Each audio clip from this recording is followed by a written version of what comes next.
For your makwaba by 5 TV. Emrason, with you means and papa, the income shoe, and I the Ebremo and the Emre. As usual, Mimia will give you a senior die, ye be the Kanako Amanone, or the Ibu Ramanone, seeming best son and seeming go. We are now in Papa Munaba. The Baba fee, feels some so. Mrakotoko boy, FA Cup, Sembe in the free Muba, Gidu offer, Watara, Kraus of Folk, Sembe in the free Muba, so to say, the move to Hasu Folk and Sembe in the free or so ever, Ninin I and Samaya Babi Dimunkomo, John Mahama, president, current president of Ghana, and also so I and such a youth and sports ministry, Nene, Wayano. Sports and recreation. You be the and also a home and combo. Da ye no ne di humanity say the ya na ye kano. Jibre ku Facebook ukwa FAB TV, Fab TV. U follow na wa like na wa share. Sanso na wo YouTuber and also a Fab TV GH and also subscribe wa na wa like na wa share. Say the be ya umia so benya dwumede bi ahwe. No so abeka ho amaye di dwuma no. Yes Emre ekuye mi ogidi ho na odi ewura ama no ne ensemni iwe as usual e beba fi ni abedi fie so nkomo aye ho ogidi chama mo kwa ba ejo so senia na ho e adom aso so bibia boko de me de nyame adom me ho ye mo na ya na mo ho ya na ya na ye mai ati chaba so odidi me didi nyame adom me didi na e na di we are if I can't say more credit. Okay, and we okay. Yeah, yes, and one I'm the best face you here, and I don't know. Okay. They are now met you the charm, and I said it. I know you be remember credit fish just a caca, but to Story we are na stories kakra o no so the atudwa e besa so remo football na so matches kakra course so na fixtures e beba so over the midweek kopem se be share for Friday no ne amomanya ni nyina e wi so a papa bu kakra over the weekend and matches never beba so na the atudwa nti na program no e packed the foreign front ne ye nse womre okay gumu maye ne nko Chairman ye shase FMB said the bia no ahomachi matches ne because so free nwumre na ebesi na ahomachi matches na course no na chairman ye dey tudwa ama atie4 no chairman na ahomachi team e free no Denver Nuggets ekoche team e free no Brooklyn Nets etwa 124-105 for Machin Nicola Jokic leading scoring no with 35 points. Brody, that is Russell Westbrook, on 25 points. Chairman, if you are now you remove Phoenix Suns, that is Kevin Durant, LED or more Emro Mucha team a friend no Utah Jazz by 114-106. Devin Booker, the book, only 34 points. Kevin Durant 25 points. Laurie McCann 24 points and a Colin Sexton so a drop 20 points or Kessler so a drop 16 points or Grayson Allen did so or chairman. Now afi if you are na you remo ahomachin so that is adeche kwesi adeche jo edwade matches no so e course so e wo ho no na chairman you remo ho no team a friend Detroit Pistons so echi team a friend no Toronto Raptors etwa 123-214. Minnesota Timberwolves so etna target center lose 125-127 to the Memphis Grizzlies chairman Anaji Jaren Jackson Jr. former defensive player of the year drop 33 points. Dante DiVincenzo drop 27 points. Desmond Bain 21 points and JD McDaniel also drop 21 points. My Minnesota Timberwolves and I'm down for Nas Reed also drop 19 points Julius Randle drop 18 points and Abrante Feno Anthony Edwards, that is the Ant-Man, also drop 15 points. Chairman say ni Miami Heat or Renaissance in Guso Koso mucha team friend Portland Trail Blazers 119-98 or Amachi or mom lead scoring no Abrante Feno Tyler Hero LED scoring no enya 32 points for Miami Heat and Anthony Simmons so enya 28 points for team friend Portland Trail Blazers Shading Sharp ono so enya 22 points and Nikola Jovic ono so nya 21 points chairman ye toaso na yiremu that is Los Angeles that is the Intuit Center game and koso na koso me de honsem pi beba and of course Los Angeles so crypto.com arena and so San Antonio Spurs and Los Angeles Lakers and also so me de honsem pi beba but Dallas Mavericks lose 101-112 me team friend Denver Nuggets and Ahomachi Klay Thompson in drop 22 points, Russell Westbrook 21 points, Nikola Jokic so drop 19 points and Jamal Murray so drop 17 points, Spencer Dinwiddie so drop 16 points Emma Omudidi so sa chairman you rem Chicago New York Knicks so so 8 meet na Madison Square Garden say Milwaukee Bucks 140-106 Ahmachin that is Tom Thibodeau and Emrante and Timmy Doc Rivers Jalen Brunson lead with 44 points. Carl Anthony Towns the Cats also lead with also 30 points Giannis Antetokounmpo also drop 24 points. Damian Lillard 22 points and Omudidi so sa chairman if you are near Remu Chicago Bulls and Sacramento Kings could try Chicago Bulls 124-219 if it's a Sacramento Kings pamo papa friend will green and yeme kwe pa Emma sorry Mike Brown yeme kwe pa mo and aji that is Ahomachi Abrante friend Zach Levine of Chicago Bulls who lead scoring with 36 points.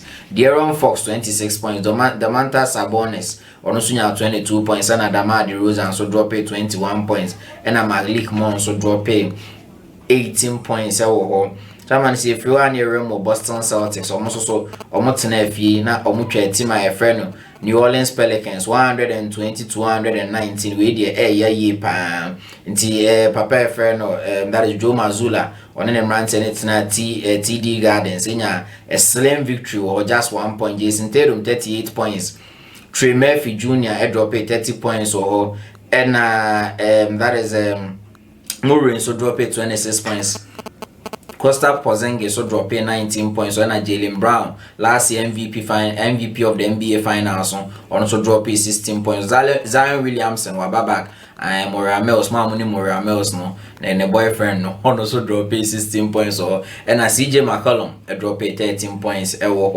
Chairman Cleveland Cavaliers so etene esutimi elusu that is 198-108. Very shocking to Indiana Pacers. Who name the quality of Indiana Pacers? Any omu coach Real Kalaya, any on pizza. Ahomachin Darius Garland still lead scoring with 20 points. Donovan Mitchell Spider 19 points or and an Embarson dropping 19 points. Pascal Siakam 18 points and Evan Mobley 16 points and a Martin so a drop 15 points and Benjamin Maturin so drop 12 points or Obi Top Munina and Italian Munina did so ho. Chairman Orlando Magic so 8 meter Philadelphia 76ers 104-99 ho. How much your mom will lead scoring a bra Jamal Mosley and Mrantier no Neckness and Mrantier no that is Tyrese Maxey a drop 29 points ho. Paul George Moore 25 points. Paolo Banchero 20 points. Omina Eddie so ho. Chairman if you na ye share the last 2 games a bar so answer or adiechi no pay kwa no Utah Jazz etimi try team friend Brooklyn Nets 112-111 and a Phoenix Suns so try team friend no Charlotte Hornets 120-113 and Ahmachi Devin Booker BM 30 points and a Kevin Durant 27 points. LaMelo Ball drop 25 points and of course that is Williams also drop 25 points. Mikabe my Bridges Munna so edidi so ho. Chairman if you are na ye de ni chemu nyame adoma ahomachin so games are ebeba so no Washington Wizards any team friend Minnesota Timberwolves here ahomachin 12 AM. New York Nets also need Detroit Pistons 12:30 AM. Toronto Raptors team friend Golden State Warriors at 12:30 AM. Houston Rockets also any Memphis Grizzlies at 1 o'clock AM.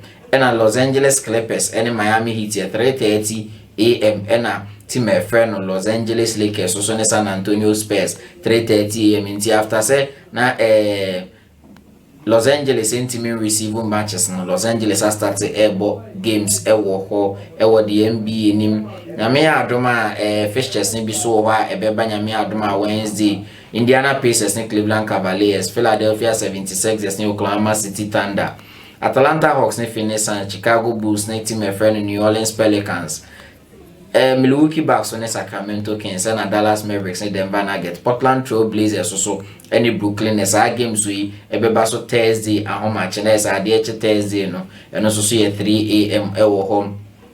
Chairman yemfa no nsi na yemfiri on yemrem wo football na yem contentem se de be ya etiefo bia benya de o hwehwe chairman ye sha ase free that is yen sha ase free French Ligue 1 na yen free French Ligue 1 ye wia na ye be we wo England yen sha ase free French Ligue 1 na chairman ye sha ase that is fiada na etwa mu no fixtures are course nyina no ana resource eba epie mu nyina na de betudwa team friend yes Monaco ne nanto bia hwenionko eka mienu ewo ho brilliant bolo ene Ghana's our own Salisu Mohammed ene nya 2 goals on my game no 2-2 ewo ho team friend Leo so ene Oze Leo kwa we to Oze obi entima anto atena breast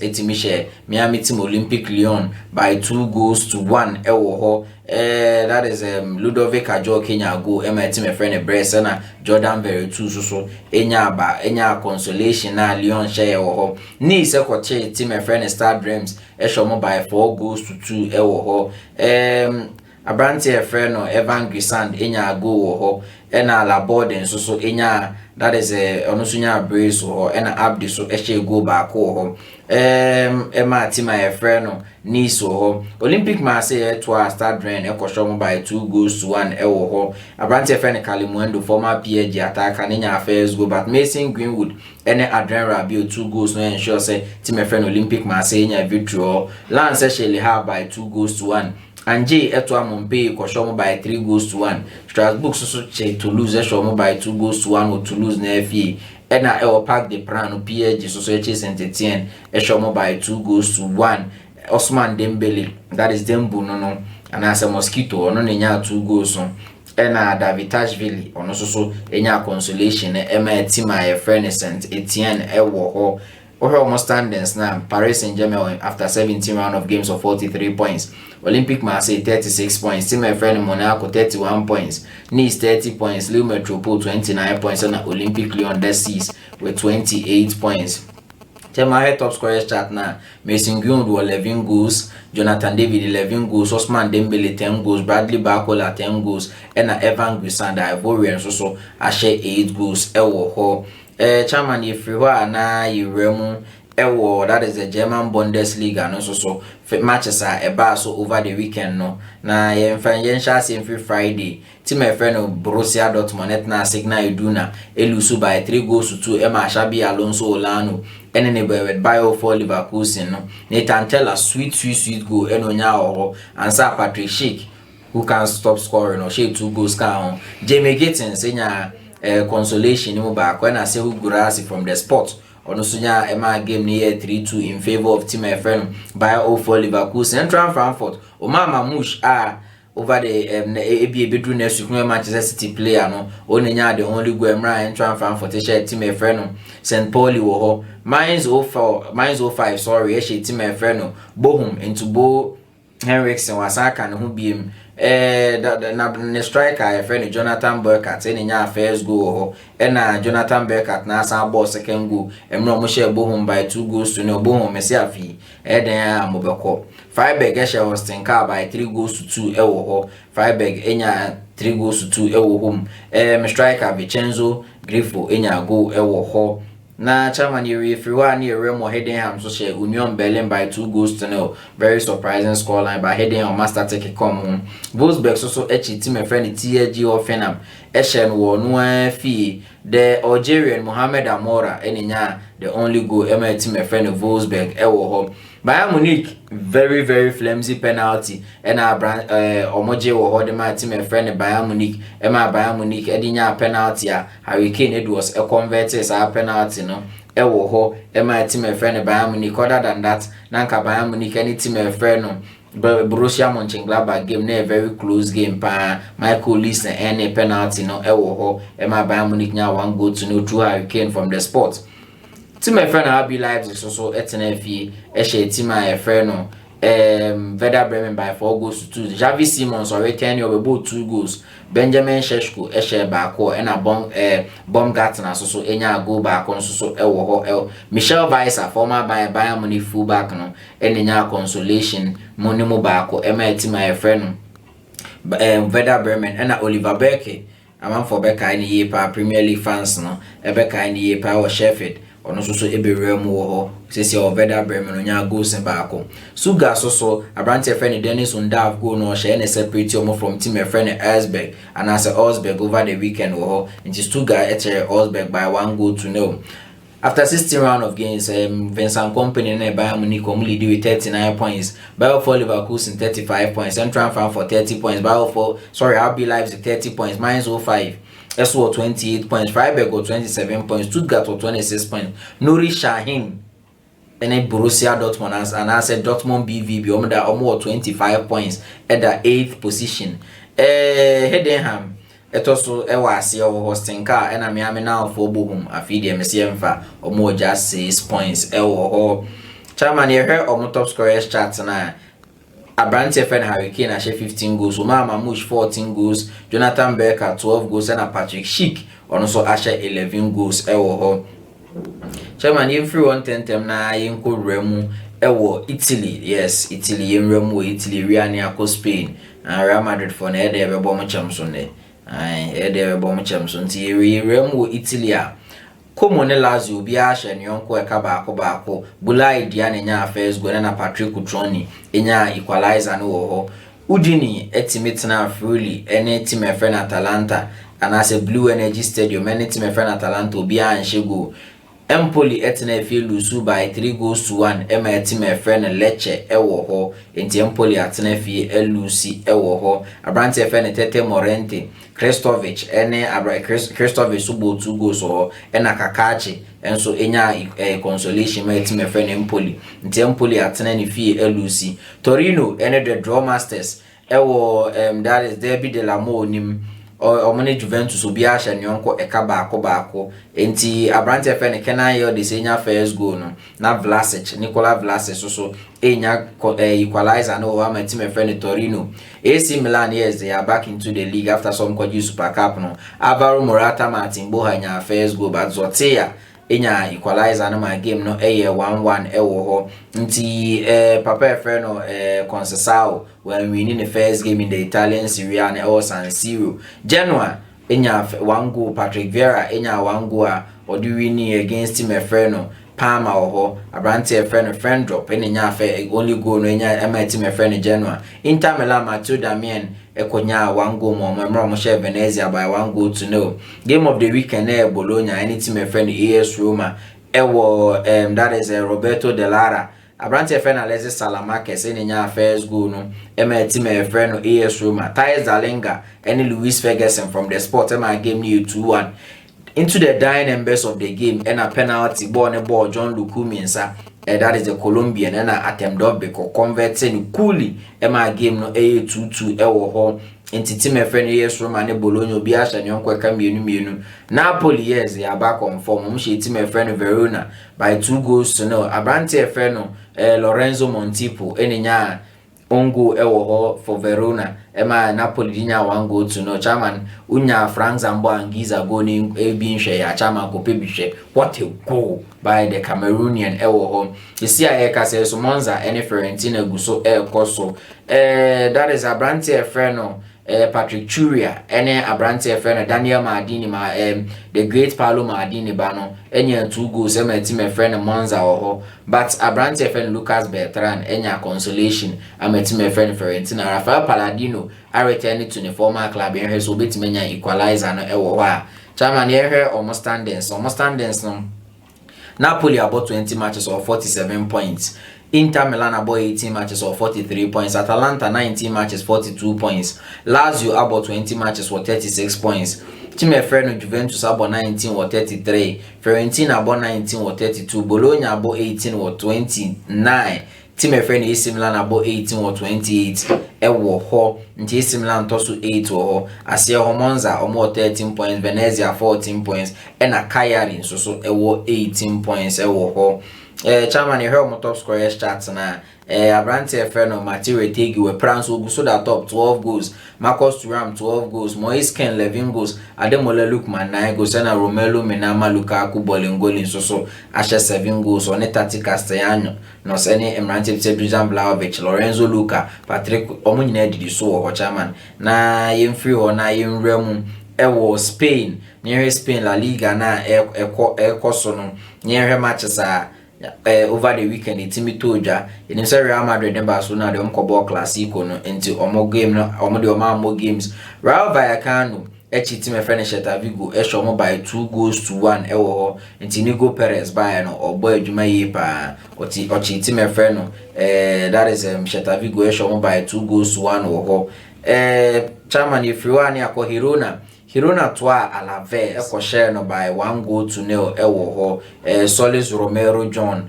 ono enenya and Elma ono nenya the only goal ema team efeni Hirona. Real Valladolid lead etna fi share Real Betis by 1-0 very shocking scoreline ho and Espanyol so any team a freno that is Lejanes obi a share nyonko eka baako team a friend Sevilla ene Valencia obi a share nyonko eka baako Rioja after so hit the crossbar against Real Madrid no finally Bonnie enya enter net no, and of course Abrante friend Adria Pedroza ono so enya equalizer na my team friend Sevilla and the Ramon Sanchez Pizjuan no, the Spurs were shared. Getafe eto team friend Las Palmas that is the Gran Canaria show by 2-1. Fabio Silva MSA penalty and Gomez da Costa Coba ono so enya first goal team friend Getafe Boya Mayura at the second goal also, but Adnan Januzaj enya consolation team friend Las Palmas. Atletico Madrid so Julian Alvarez empty net no about 2 muno and the only goal Emra Motna the Civitas Metropolitano shows Osasuna by 1-0. Tama esi America say 2 good coaches so esi akan Emmanuel Aguasil and Marcelino Tora Takifusa Kubu and as Takifusa Kubu and enya 1 goal no separate Real Sociedad from team friend BRL Omabo 73 minutes ho enti chairman La Rosaleda. That is a game I also no. Chairman, if you are you rem Spanish Super Cup. A man for BRL hosted by Bessan Bosso. Team friend Barcelona. Team friend Real Madrid chairman. Na ya hosem Super Cup nim. Na Barcelona for no minima grodi. Ken Abdallah Stadium ho. Omuchi team friend Real Madrid mo cup poly enum. Team na manfo bia some cancer Real Madrid for quiet to try the can hunamane. Kylian Mbappe just 5 minutes into the game no nya first goal. Lamine Yamal, what a finish. Enya equalizer ma Barcelona. Robert Lewandowski after Sena Brantia your friend Eduardo Camavinga Mabenda afa Brantia feno Pablo Gavira Paez no emana penalty no Lewandowski converted Rafael Beloli Diaz Rafinha nya third goal no Alejandro Balde the left back on so kunya goal and Rafinha bim ede 5th goal no also Rodrigo what a strike on also from a free kick and on also the ball to net after Sena Vujia Chesney and red card was our game into the new champions of the Spanish Supercopa no team friend Barcelona are imagining for the 15th record 15th time chairman free on in Remo FA Cup na matches na doorso the chairman big matches na kwa emfa small match bia enka ho Aston Villa share West Ham by 2-1 na game we very surprising and ema PIS 3 Lucas Paqueta na nkonya first go but Abrante Freno Onana Amadou Onana enya equalizer no and Abrante Freno Morgan Rogers share winner no Villa Park ema team Freno Aston Villa Uremo other results are APM na said they kind of big games in Kwan because matches no so Everton share Petersburg by 2-0 and that is a bet to Nunya go ufri ho anu akọ team friend Wolves team friend Bristol City by 2-1 Blackburn Rovers Middlesbrough by 1-0 game way the Beckham because Blackburn is 6-time holders and Middlesbrough 1-time winner and I say omokambo me 7 Accrington so etimi lose Anfield by 4-0 and my team friend Liverpool Diego Jota Trent Alexander-Arnold and Abrante friend Jaden Dance and finally Abrante friend Federico Chiesa and so inya go and the men come asem no kofa asem biama Leicester City Queen's Park Rangers by 6-2 Kempa Stadium James Justin able 2 goals so Mavididi nya baako Facundo Buonanotte nya baako and Abrante friend James Vardy so nya baako Wood Fire so e de baako so ma ekani yensia ma QPR ekani mienu team my friend Plymouth surprisingly era Brentford community stadium shown by 1-0 when Makuno ma pamne that until we abed ora enemakoyi Stoke City etimi ko share Sunderland by 2-1 na chairman if you are near Remo Nottingham Forest inform Nottingham Forest Luton Town by 2-0 Bournemouth West Brom so to Chedekani Hunamani shown by 5-1 Justin Clive enya 1 goal Dango Atara enya 2 goals Abrante friend Antoine Semenyo enso enya goals bi Chelsea more can be by 5-0 Abrante friend Christopher Alan Nkunku MSA penalty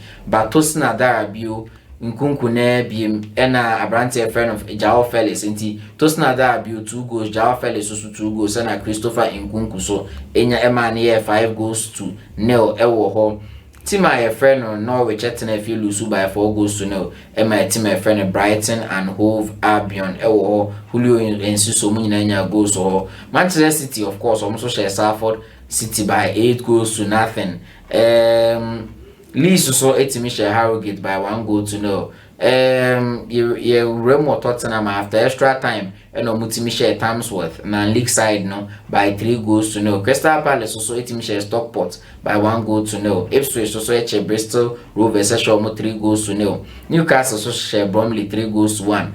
And at the top liner and also so now Emirates Arsenal and Manchester United game ne be no be action yonko e Bruno Miguel Borges Fernandes enya first goal no and Abrante Feni Gabriel Magalhaes so enya equalizer Abrante Feni Diego Dalu enya red card or game ne be ko extra time Obia game no yentima separate team my friend Manchester United near Aston Martin Odegaard dem say penalty a Kai Havertz no and a penalty shootout no Kai Havertz ya come say ne penalty Manchester United they win 5-3 on penalties Southampton so share Swansea by 3 goals to 0 and so ewo ho Ghana own Kamadin Sulemana enya goal ho and a team my friend no lastly Millwall also share dark and red ewo ho in chairman that is all for fixtures na eba so into we dey open my transfer exclusives 1 or 2 be anese ma yentwa ya ho Mate chairman why na efa exclusives no ebre why Mate chairman you try ya ho ba ye beba sisi amen so re nko ba bia ye beba sisi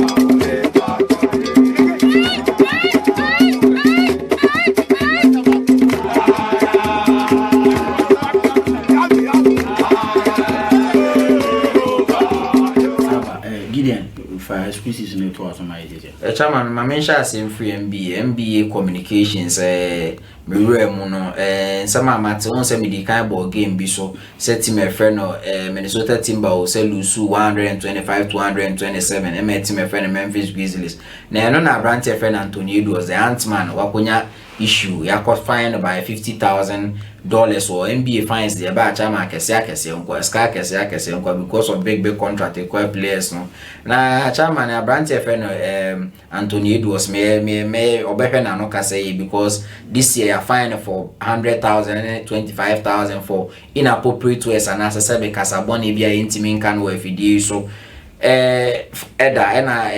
so only referees in Antawantawa so you fine for $75,000 and $35,000 ibu okwa fans na oni omunyantawantawa nti Abrante Fern Anthony Edwards so control ne temper no producer de Anthony Edwards atoso obi abe ho Ant-Man ho very good basketball player but ne temperament no ha ni ye pam chairman me decide to just team my friend Los Angeles Lakers and team my friend Miami Heat omo games no ebenya aba so into my Los Angeles Clippers ebetna that is the Intuit Center any team my friend and as Intuit Dome any team my friend Los Angeles any team my friend Miami Heat dey aboy ni and Los Angeles Lakers so betna crypto.com arena any team my friend San Antonio Spurs dey aboy ni omo games are na over the weekend na ya suspended games na man so that is against team say friend Charlotte Hornets any Lakers so game and obeboy tia San Antonio Spurs na yes suspended you know NBA communications are communicating ma mesomati bi say den games on ebeba so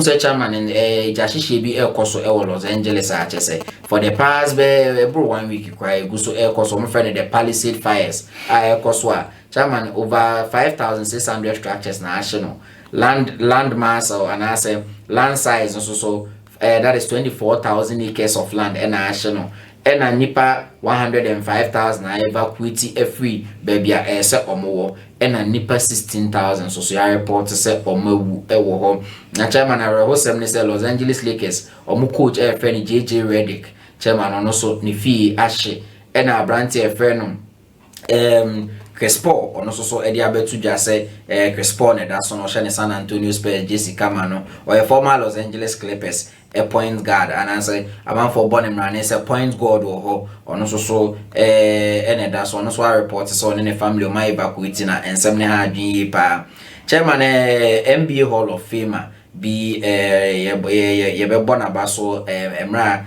team friend San Antonio Spurs and Los Angeles Lakers they be born in half time and a branch friend Michael Cooper or 5-time NBA champion say Hall of Famer a Lakers legend or be retire jersey number 21 into free and jersey number 21 obi anywhere obeshe Los Angeles Lakers roster no so chairman yeremu football near the transfer stories na ba abrante friend Daniel Marlin Arsenal fans be kind yepa no wo academy nim abrante no wo Borussia Dortmund eni entia amenya ne say team friend Aston Villa agree 22 million pounds contract Aston Villa acquired o say obenya na nka Wednesday utie mu nkimu nkomo mu bia Wednesday a game om never Everton be bona nka abrante ni bitima hye jesi esia kan e be ha wo betima ma na aye possible chairman abrante bi men kasa abrante because wagidin abrante fe ne ka woka chairman sebe one ne yere issues ya eba ebe ya say England ye sebe afun obi a na ne mpra fe ne Lauren Goodman ene ne yere a fe ne Annie Kellner omo issues eba no eno ka ho na say abrante fe ne ka woka nko Saudi Arabia na reho seb ne say Lauren Goodman o se be bia beko bia osano ono so ye na adwen say o relocate ako Dubai inti chairman the transfer issues are what say abrante fe ne ka woka opeso ko AC Milan Inter Milan na mate so mo ye AC Milan fufu so na mare no abrante ni nyina every the fact that opeso dwane ni baby mama na so ba one na o mienu friend Lauren Goodman said obetim ne Annie Kellner asa akobe ode omo relationship ho ye he said the niam ni besi akọ emaya ni nyina pictures da so baby Annie Kellman nyem nyina no ye de atoto so a osu betim ho Annie Kellman ene ababa wa friend Lauren Goodman ho ka abrante chairman ye free on na ye nrem Real Madrid chairman brimbrim aboda team friend Real Madrid omne Barcelona bowie no lose 5-2 no yes sa penyufo we omoye adwuma ma Real Madrid VIP session obi a hwe nyonko ni man we ni de obesi ni terrace so anu esi ni terrace papa friend no Florentino Perez the don papa friend no chief scout anase huni kalafa oka ho sporting director Santiago Solari and ambassador Roberto Carlos and the executive committee member Carlos Ocana yeso omu nyina omuntimi mpege omani hwe omu ho anim chesane manage omunsem ewo ho na Real Madrid so yese coaching staff no bia ni ho oka bibia che players no omo ahwe modern boy omo boy apart from abrante friend Francesco Mori ono nkwan ya abrante obi na no ana o motivate players no and of course Real Madrid players no they were stand to the extent abrante friend Jude Bellingham kwa na bra Barcelona players e je omo medal so obo ne nsem ema omo chairman if you want so ani nremu chairman fa abrante we to so mame chairman abrante we was hwan so already din a wan hwe abeka se Bruno Fernandes me boa chairman enye Bruno Fernandes a chairman Bruno Fernandes ni nua ye friend Ricardo Fernandes no the football we making it say Bruno Fernandes are making now about team be a friend Rofi of Division 1 of the Southern Combination Football League or Portugal. Sign a captain or instead the new year captain a captain and ban a bonnet kama na or that's no or say a dream maybe a man for Timmy target no. Me I imagine say maybe a nipa ni binim so Bruno Fernandes na say or more tackles or more de corners so na ye ebu okro obi so onim ne de otimbe kesi na nim se ne ma bi nkoyi e Bruno Fernandes afema oni ni nua Bruno Fernandes na omo so eda so ho no or say sometimes e do maybe e opese or the response ko say bi di du nua teme ha adwene na e do maybe anu adwene ho say emfaso bia enso eni so e wo ho chairman abrante furniture PK wa onim na twetwe hene eno twetwe ika kazias wako peja nensa manum no friend Manita was so that Spanish castle edi huru Barcelona say edi huru Real Madrid say o ma concede 5 game chama be kai papa friend Jose Mourinho in 2010 the first game of Inter Milan by no Camp Nou Barcelona shed by 5 goals to nothing so that game no Nigeria PK Bernabeu edi Manita era Spanish football mu enti abrante friend Nigeria PK Bernabeu ena apeja nensa nu mo ha odi huru Ika Casillas no abrante friend Nico Martinez after Barcelona nya victory no bad news abane say 5 weeks and our cotton if you be miss 9 games or Intinigo Martinez ebe miss 5 weeks. Abrante friend Ronaldo Araujo. So Uncle Juventus this is a chance to reclaim his position. Arsenal supporters are far become be. Menya sure some messages in the send be.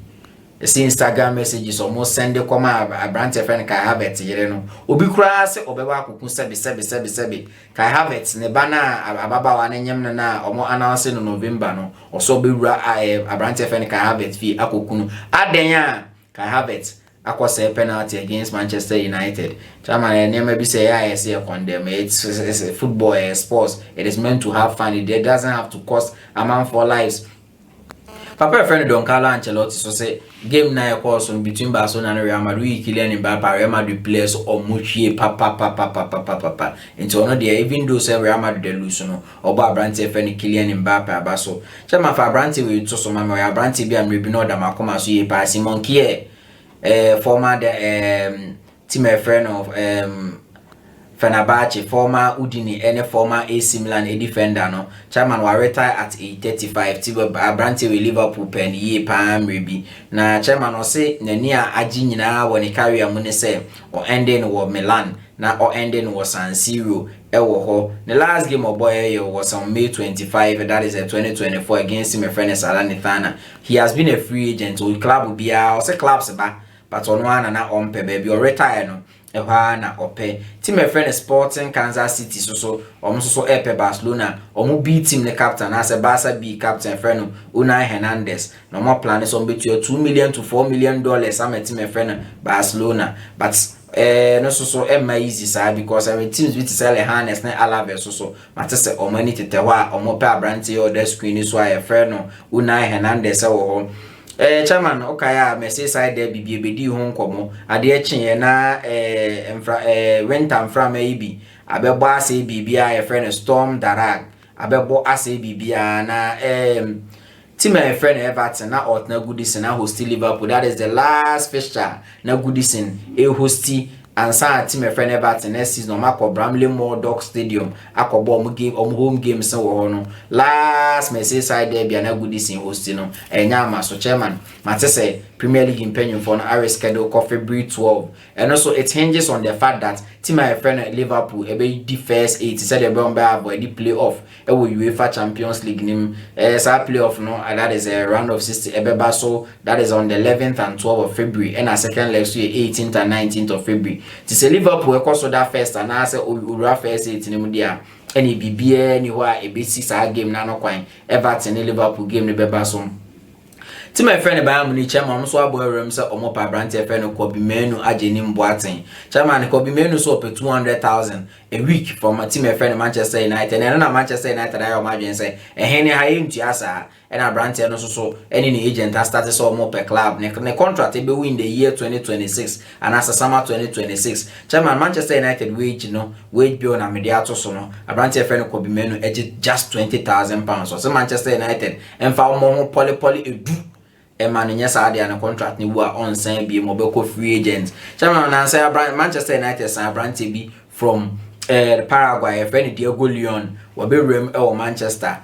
na nimfoni ne da so no oni Abrante friend Alessandro Martinez, Kevin De Bruyne ene Alejandro Garnacho oni omu nya twitwa pictures na mra owuram Old Trafford no so no eno so odi atwa picture wa producer de ato so meti fo hebi chairman Nigeria fo akofa coach bi awedi nchinu abeba ho e friend Eric Seku Chile na oye Malini but ne papa ya Ivorian oye former Lons center back former Mali coach Mali from 2022 to 2024 CCR the Super Green Eagles of Nigeria assign no as to the credentials there okay questionable kakra but Nigeria that is the NFF no decided say ono na omo pese omene ne ye adwuma wo chairman you Juventus transfer ni Abrante friend Alberto Costa right back for team friend Victoria Gamarash no team friend na obi anim say team friend Sporting Lisbon no Juventus a room at 12.5 million plus 2.5 add-ons e dey agree deal ti Abrante no I friend Alberto Costa no o room e wo team friend Juventus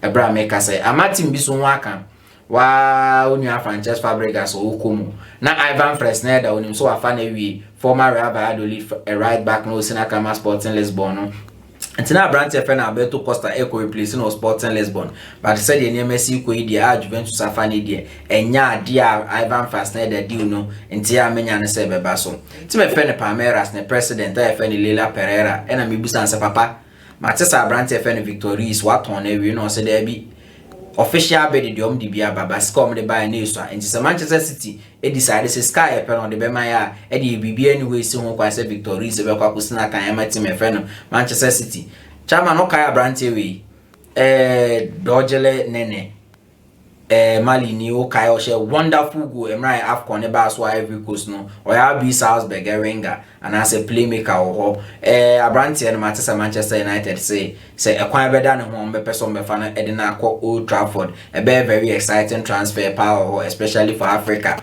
Then abrante Fenazel this has chairman Manchester of game at Chelsea be born in the midweek na na asanya me ad much na no Chelsea about papa friend Enzo Maresca in every squad nim and as a squad be ba no ni din ka ho if we say abrante Fenazel this has aka actually Chelsea penyon for so omama ne nko no free club nim the team did say Napoli any Juventus a matter so many didi nkomo no very likely say abrante nya obe accept no akose team no team so chairman obi a ope John Duran bia na Aston Villa for Colombian striker no say almost men kan cha say recently November ya no money renew into 2030 and he is not on the market wa ope John Duran bia to adwunim Juventus said ne Tottenham so after some Manchester United last week community abrante fen Randa Kolomwani enne entourage di nkomo no but say Juventus ne Tottenham so everyman this week so imagine say dey on be fa abrante no na nkomo amedi matete every Juventus so no abrante fen Cristiano Guintoli almost Sporting director no nkomo matete everyone say abrante fen Randa Kolomwani den ya Dusan Vlahovic form ni nkoye die or bomodin asa ode ne beba enti onu so lead Tottenham in that race wo abrante me friend Napoli na so mu renew contract ye pa abrante edu ne so ye Frank Zambo Anguissa oto atena over the weekend no Napoli a starting ni didi enkomo wo Leicester City so akosan right back e fe no Woyo Koulibaly abrante no osina kan ma Palma say Leicester City akosan £3 million a obebe assist abrante e fe ni James Justin all right back o chairman the Gypsy King Tyson Fury chairman say ntokwa no dia bewie former heavyweight champion or the Ntokwana Berry Alexander Usyk Kenya retire no ya bro nya retire no manager na dia go chairman former Swansea former Norwich City and former and as a bem of a fullback abrante friend Marcelons ono so adjoin team friend Valencia on loan na say okona ne model so eni a more option to buy for 9 million euros into Valencia after abrante friend Marcelons ewo ho chairman abrante Portuguese friend Renato Veiga our joining Chelsea over the summer no matese Chelsea for akacha abrante say kwa no so person ko Dortmund na omo metwi omo condemn say last season omo fa yan mass no omo use ni wie de na ko Champions League finals a omo metu sika na aye enchinwa no omo say so team friend Borussia Dortmund epe abrante friend no that is Renato Veiga omo metu 30 million euros na omo mfa no free club nim chairman no work careful the 2 page also I agree so call RB Lives go a former RB Salzburg player no by AC Milan chairman on am kwan wa okoye that is a medical so in time what play mu no eni nya akwanya etwa ne for ni kakra ho abrante efe no Arion Ibrahimovic a oye former midfielder met me friend no Bayern Munich no ono so join AS Lazio on sesia o room a make say menya yenya pictures bia ye de atoso ama etiefo okosan 3 years contract ama team friend Lazio e was Stadio Olimpico chairman enfensia. Okay, yanko commercial break na eba na ye to aso no abram yo makwa baba na station ye didibia a ewo kwada so ewo Stadium Hospital nchen hwa na station ye nnuane bi te say banku ni okro stew jollof rice, fried rice, rice and soup, rice and stew. Yes, now assorted fried rice, assorted jollof rice. Yes, now continental dishes a bine shawarma, potato chips, pizza. Yes, now vegetable salad. Now kitchen, yeah, know a year say party I say wedding I say what bedding to offer a private number yeah, Johnny amount. Now kitchen, yeah, delivery or baby beer, baby ever say Johnny and baby Johnny. Your delivery line is 0241 930 560 0241 930 560. Your border line is 0204-783190. 0204-7831. Now station, we serve quality for quantity. For your commercial break number, yes, you could me Gidu na we ransom in Mama Gide. Okay, Chairman, over the weekend yeah, across Europe, games like been a course one a year of huge excitement in the very kaka in terms of a baby to say France games of course I think na shock be any na in America anka ebe the senka will be akasi no mo free wa mama ansa wa buy you. Okay. Any say yeah classico no. Okay. Chairman, this is one fixture.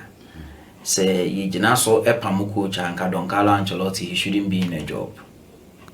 Why is the reason? Now, Chairman, the reason is that over the years we've seen Real Madrid coaches that are not good and are losing classicos. But here we have seen Ancelotti na sweating. He is losing classicos.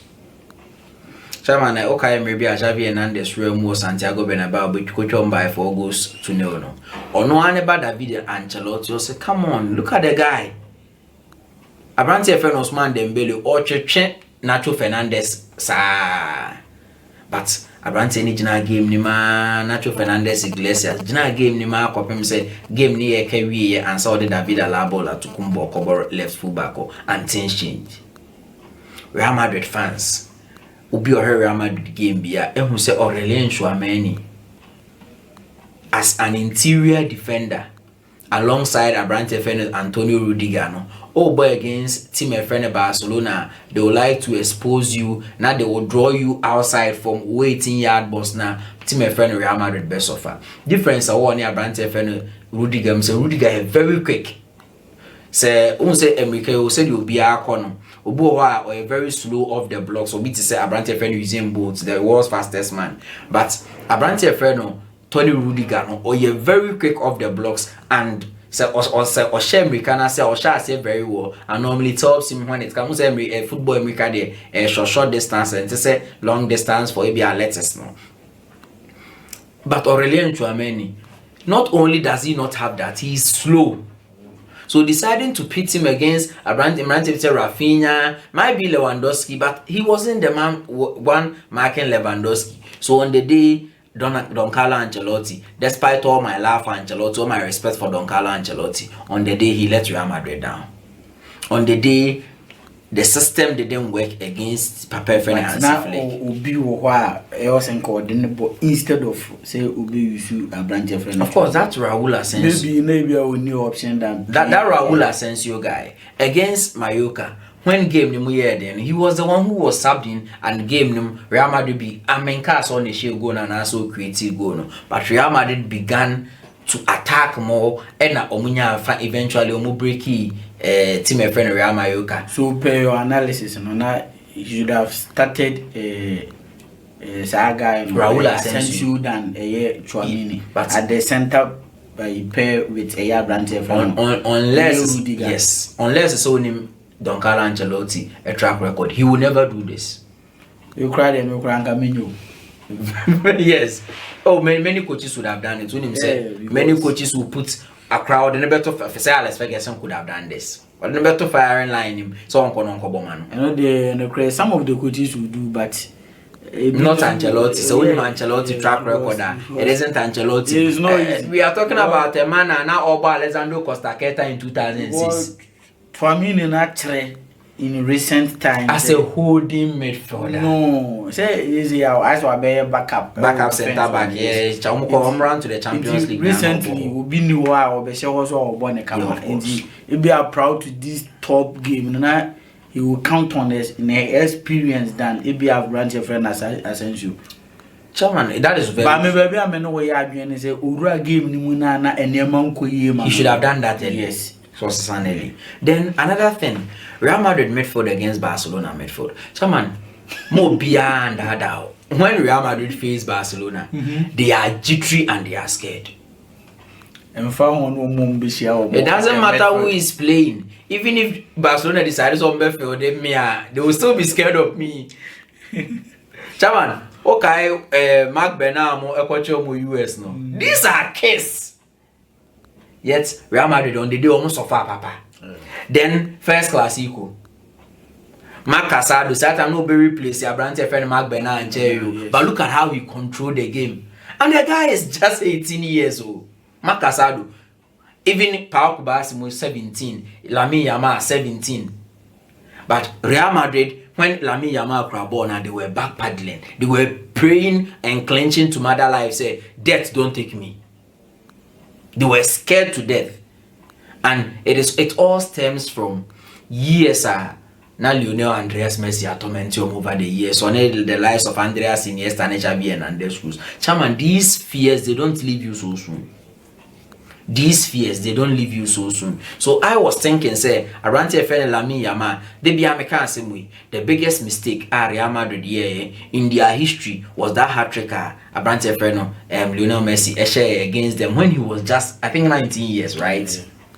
Since then, the guy never got scared of a Clasico. He can come with his with blindfolds and he will still score in a Clasico because he didn't fear them. I did this against you when I was just a boy. And right now, they are doing that for now. That Yamal guy, he's doing it differently, Chairman. Already, look at how he kicked the ball. Ball is slow by redirection, eventually into the twine. I think say proud to that now. Abrante friend Javi Simons watch a similar goal. I bet my friend Abi Lives against Werder Bremen. Chairman, I'm if you don't curtail or more confidence, and they come with a lot of confidence and ego. Oh, sorry. And that guy is a superb talent. He's a superb talent. Chairman, I did our academy more because they wanted other hule. Our Real Madrid is here. Chairman, that move, if it had happened, it would have been in Quebec a bit deny football of Abrante Fenel and Yamal talent. The guy is so good. The guy is too good. And when they look at Vasquez Modi, I'm sure they shouldn't go close to another Clasico. On the day they were exposed, Chairman, one thing I don't like about footballers, I don't want to play this position. I don't want to play this position. But eventually, it's a game near cast. If someone gets a red card, the coach will put them at the same position and they will play. Chairman, okay, Abrante Fede Valverde, you're now complaining about Fede Valverde playing as a winger and as a right back. Chairman, game no, Emre Lucas Vasquez, who was playing as a right back. Okay, after Nacho Fernandez, Cecilia Kwamaka, game no Kano, David Alaba, that was why he led Bayern Munich. Who went to play as a left back? David Alaba. So couldn't you have sacrificed for the team on that day alone? And Chairman, Yamo Barcelona Basso. We shouldn't take anything away from them. On the day they were super. Everything clicked. Chairman, who couldn't pass on them, Rafinha, no. Everyone was on point. Even Chesney crying, Obeka's a red card in team. But Chesney on the day, confidence. And it was his first Clasico. Okay, so Ronaldo share after Poland, Oze were retired, or catching so after our back or crown now, I'll come big team. After our retiring, I'll come big team. So I thought Obenya Jetes. I mean, I even thought Ombe starting Kipena ahead of him because of the Clasico. No? But look at how the guy aced it. The red card could have happened to anybody. Oba Sana Abe. And on the day, that is Jesus Manzano. And never padia. But eventually he did what he got the decisions right. He accepted correction. And then they take him to Emirates. And I mean now. Okay. Chairman, and the madly, there is a picture. Producer the better to see why the meter so Arsenal fan. Me, wouldn't say I will never come and sit here and talk about allegations or criticize a referee. But all my life, I have never seen a referee do so much to help a team than Kune Kake Old Trafford, Manchester United, and Real Madrid, 2013. Tom Hennions of Rebel. Yeah. But what do the person game na ngasa ni mistakes ya why into bonnet you are. Chairman. Enka first one. Abrante a friend Gabriel Jesus who pray free game. Chairman, once Odi can prior and say the last one na Okoda Arsenal penalty box. Chairman proud to that. Me no nyane free game no. He fouled Bruno Fernandes. And they foul. It was a clear foul. It was a and he was standing there watching. Yes. Who got the yellow card? Emma saying the boot crowd. Yes. Who got the yellow card? Bruno Fernandes. And these footballers are human beings. They have emotions. Who's seen and said be a benny? Chairman, someone manufactured a penalty, and someone decided on Tom Amakrameto. Kai Havertz. Clearly, he dived on Abrante Freno, Harry Maguire, and this is not because I'm a Manchester United fan. If it were a penalty, Diego Dalou, I won't even mention it. It was a red card. He deserved it. Chairman, the first yellow card, no. They will try Luis Kelly, no. How did Luis Kelly be in the chair? He's more experienced than this guy. So this guy is outwitting you after swap about Manchester United since 2019. I won't defend this, but Harry Maguire Jacobs had a case. It was why he was furious against Abrante. He died for it. And majority of the yellow cards now it went on. Many of them I agreed with it, apart from Bruno Fernandes. Especially Abrante Freno, the butcher. So uncalled for. Game no as experience. So uncalled for. There are some tackles be or call him say no. You should have. You guys yes attackers. That is him aggression. And W boy out the second yellow card. Both of the yellow cards were silly and unnecessary. But be on my bubble during the day. No. On the day ref in the day and the madly he was poor. Me say ref for the first time I'm Arsenal boy me say ref be person Arsenal win the game. Yeah, and the madly me say boy emfa. After say that's the letter attack. Me be hu born na. Why just na na so me say emfa. Well, that's not so much to Michelle White. Omanya White away though. Arsenal just na na so mo.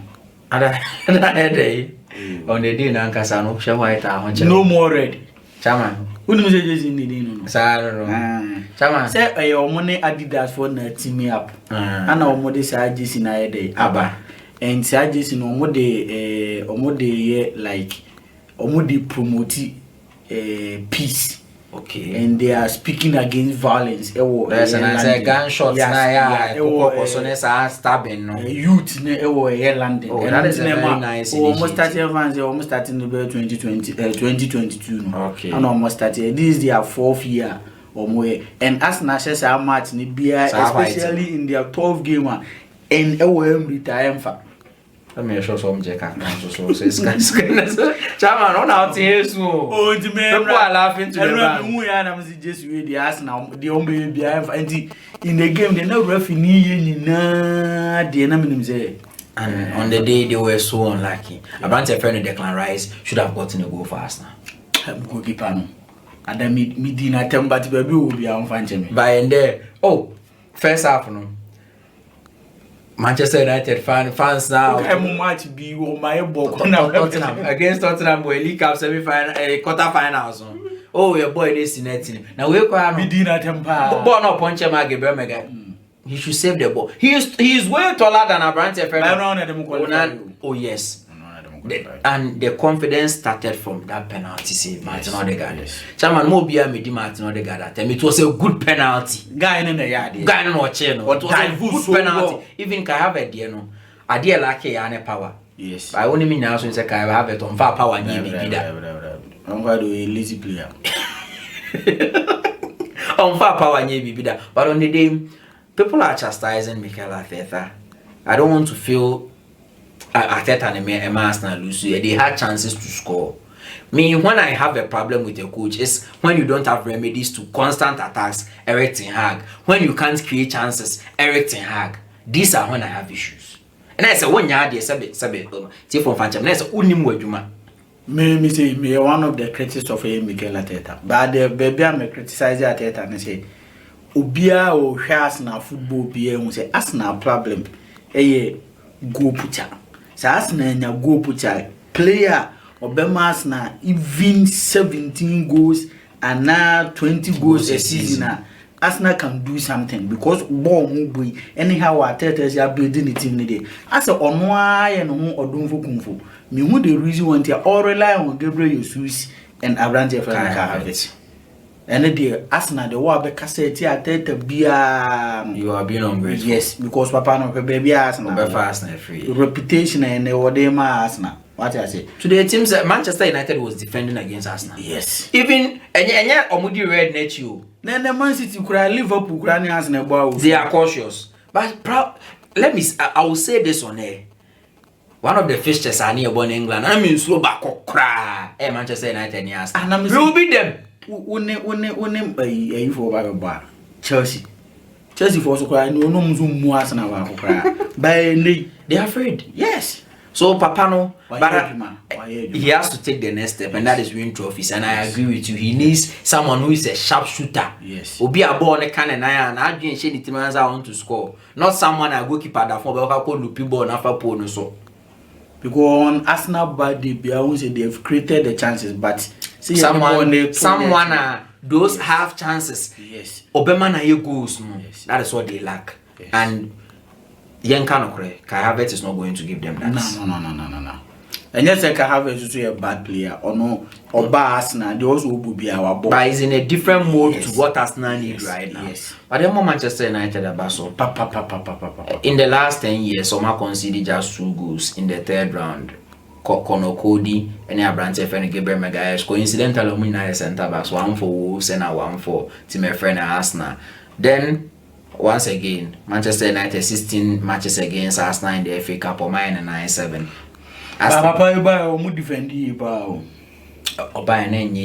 That is why I always talk about. I say, they had a plan to defend. Yes.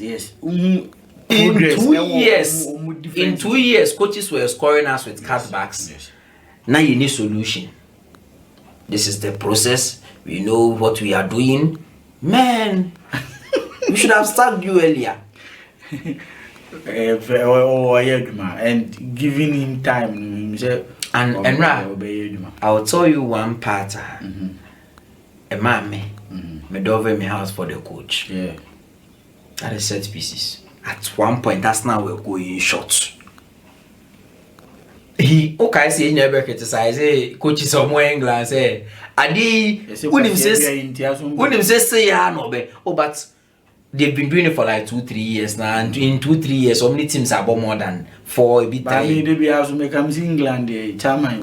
Oh the baby ba acha fe infame you know someone will sit down and unim what is funny obi share kwan or you stop a set pieces wa free numere no abisi say ah wa plan say on the next match but then you Tottenham we mean Tottenham there Arsenal against Newcastle you say how are not defending against set pieces the same thing Manchester United try then I think Adeba also has right now Bukayo Saka but Unsemra Rice Bell, those kicks they were more dangerous than or the other guys. Other guy they okay na some kind of wrong on because the Rice Bell na kesna ba na so probably I saw mu training other guy and as someone as I have it sorry Bukayo Saka ni wa or left foot I also mo pen say ball no in swing basi na be rim enye de obebo apie so can you say in the absence of party and introducing party later on affecting us now positively. And I say in the entire game bench.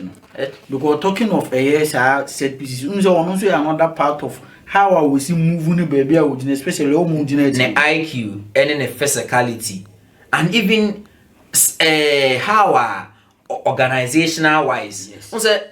Okay, that is Emirates now. He was the one who stay back. Born or Sade back into Manchester United, they go area. Some of these things you need IQ to do it. We are not criticizing player B and saying player B any IQ, but on the day Arsenal needed party. Yes. Forget about the boost. Senka Ebianco started game in Tema. Ebianca Arsenal acquiring first goal in the game. And going forward, maybe Mikel Arteta you should learn. You don't keep your best players on the bench. No, you can't please everybody. On the day, Jorginho wasn't bad, but What do you mean? And said Partey would have given extra than what Yes. Jorginho gave. Yeah. Until that is the truth. Okay. Yeah, more man. Now you have a Nancy across the leagues now. Yeah, in Roman Tentema, let's go Madrid about so 15 consecutive wins are a record for the club. Chairman, this is how they match to the team that is La Liga Afibio Mobejeno. They don't score people 6, 7, 8 so that you think that they are doing so or no. Okay. The kaka sometimes not pretty and Julian Alvarez or Messi a lot of chances, but eventually it got in. Emma Omunya Omugo. That is a brand FN Giuliano Simeone, Diogo Pablo Simeone Bano. On the day he ran his heart out. Of course, Tony Griezmann mo de enye nim so mo timi o madwuma ho, but Abrante friend Javi Galan, former Celta Vigo fullback, no chairman. He's one of the fastest fullbacks and as a players that is a La Liga nim, and chairman Emra started say okọ BR alone by no Niama starts a farmer no one Samuelino, whoever starts there, they are dangerous. Atletico Madrid, okay, proud to the season. I told you ingredients no that is Radamel Falcao Garcia Zarate and Diego Costa Legato Muno when he was building the team now eventually a call 2013-2014 Champions League finals. No, I see that ingredient might be any this season in terms of the Champions League, but in terms of the league, people should be scared. Okay. Chairman, in free Spain, because Spain there now I can say for no Marco that is Ken Abdallah Sports Stadium unti Remu ewo that is Germany so chairman by for Leverkusen since May 2023 obian show mo awi e league nim no nem league nim sa Jabi Alonso lan unbeaten at home Signal Iduna Dortmund this season obian show. Okay, I said Bayern Munich, but we spoke about similar records, but best away team, best home team. And eventually, Chairman, within 18 minutes, not 3 goals at all minutes. And Chairman, how the attacks were fast paced, no? Chairman, Friday never Jones. And now they had the chances to beat them more. But the say energies, football, it's very normal. Energy are the best stats, you know? You can't sustain it for 90 minutes. Can't you pack for doping. Inti acha ebia 70-80 minutes na afi niema start to say die down, and on the day Abrante friend Patrick Schick Yamona Basso the fullbacks once again Abrante that is Alejandro Gramado and I say Abrante friend Alex Gramado and our own Jeremy Frimpong or send so Bagana and this year they beat my friend our own Jeremy Frimpong. On the day they were superb. Nathan Teller hotel goal by Nathan Teller, chairman. Very, very beautiful goal. Patrick Schick once again obeying in Yamaha when the chances came. He had the chance to get a hat-trick after Sana previous game, watch 4 goals. So, but Jabi Alonso Lano, chairman, I am saying now, the same company eventually will drop points. He should pray he shouldn't, because when you drop points, Jabi Alonso Lano will be there to capitalize. And you can say mini league champion. It wouldn't be going to Allianz Arena. I'll be taking it to the Bay Arena. Okay. Chairman, na yen free one so Abrante Xavi Simons are returning. Chairman, born the only born on him bo. SAB kwa se wepra. Very exceptional goal, very talented player. Only Abrante friend Benjamin Sheshko. Whenever I watch Benjamin Sheshko, I mean, I just love the guy. And I wonder why he rejected us. I offer Rasmus Højlund a bit. Okay, you cover Rasmus Højlund and Manchester United. I wonder how Benjamin Sheshko decided. Yeah, Arsenal, if you are looking for a forward, you shouldn't look at numbers now, man, for put up or baby. If you want someone who can play, who can score, then you are looking at Benjamin Sheshko. They should consider it. Very good player. It is not about numbers. Player or that. Yes, on she goals, they said the Obeti so I 50 goals, but Utimi Bobo was also to me goals, and I love that about him. And then Kalois open Danisha Mogo, but you see, attention in the Sosa because he is not Benjamin Sheshko. That guy is so good. Chairman, you realm Italy. AC Milan in fact against Sardinia Cagliari 3-3 game no goals shall say Bermuntem. This one the goals came late, but eventually game no AC Milan home and away or meant Manchester Kayaria or that is the 18th position in our league in him. It is very bad, but Conceição, that is he will learn it. What's na Italy, what boy Inter Milan, what boy Lazio, so I'm sure he understands how the Italian Serie A works. Just that on coaching word and answer on far coaching job in the day in the game no na omo attitude omo be towards the game na very good. It is much different from Wadam for time. Yes. Wadam for the same na players and what is funny is even the Portuguese players didn't want to play for him. And that was what is funny. On one of the players, or they were okay. I mean, say similar than your coach and the players, but it's more of directors. Zlatan Ibrahimovic more and the amount for but players or sign or sign during or non tenure because they were his people. They didn't want to play for him. But it is different with Conceição. Now me pe attitude na no mo yes. From England player. Former Chelsea player Tammy Abraham chance Ukraine and a clear scoring chance, but on now waiting. Yeah, it will get together for them. Even Christian Pulisic should have scored. So on the day not science in the yes, things will begin to get together. But maybe the only thing I fear is Adiachi and UEFA Champions League. Right now, baby, UEFA Champions League qualifier then by Italy. Yeah. Okay, last season, Tima or day. 5 slots in the mom was here, woman. But we know my illness in just one man in Korea. And on the man, just say more no here, you know. No, I think and the man, the Rossi, we are in a season a shot saying, Koyam say, because champions don't to make a fast lot to make him will be my fan goodie. Chairman, Atalanta, Chairman, okay, I say, okay, we are more about soccer has a league no money. Chairman, since 2023, never been seen Atalanta and the last 2 matches on Shego. Against Inter Milan. But tell me one more. Inter Milan cried a yammy Udini ewo blue energy no. And chairman, at one point now Udini Momo threatens some person show. A branch of Alexis Sanchez Bell.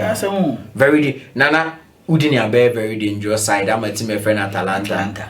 And me said them so 2023 na BBC because say Papa Gasperini's teams or set you up to score goals.